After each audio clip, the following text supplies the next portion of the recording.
કહે છે કે ઉપરથી પાણી જ આવતું નથી, તો એ શું કરે, ઉપરથી જ ના આવતું હોય તો સંપૂર્ણ શું કરે, તો અમારી પરિસ્થિતિ હલકાની આજ 4 દિવસ થયા, હજી સુધી પાણી નથી. આ અવાડા માણસો તો હજી ક્યાંક બોર ઉપર કે ક્યાંક પૈસા ખર્ચી કરીને પીવા માટે ભરી લેશે, પણ 800-1000થી અમારા ગામમાં પશુઓની સંખ્યા છે. 400-500 ભેંસો છે ને 400-500 ગાયો છે, જે 1000 પશુઓની સંખ્યા છે ને છતાંય આ પરિસ્થિતિ છે. આ અવાડા છે, અમારા અવાડામાં આપ જોઈ લો બધાએ કે પરિસ્થિતિ શું છે. તો પશુ જશે ક્યાં?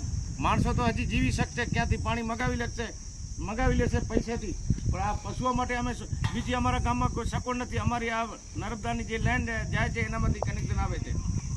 જે જલ્દી ઉપર કક્ષાના અધિકારીઓને અમે ખાસ કરીને અપીલ કરીએ છીએ કે આ કપરા સમયમાં આ પોઝિશનમાં આ પરિસ્થિતિ છે.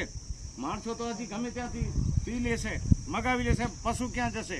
આટલો અમારો ખાસ તાલુકા તંત્ર અને જિલ્લા લેવલે અમે કહેવા માગીએ છીએ કે અમારી પરિસ્થિતિ આ છે માણસોની એવી રીતે. હજી તમને આ મોબાઈલમાં હજી અમે ઘરોઘર જઈને નળકા તમને બતાવીએ એમ નથી કે ખાલી અવાડો જ બતાવીએ છીએ. જો અવાડામાં આવશે તો બીજી જગ્યાએ છે. અમારો ગામનો અવાડો, ગામને પહેલું પાણી અહીંયા આવે, પ્રવેશ કરે, પછી ગામમાં જાય.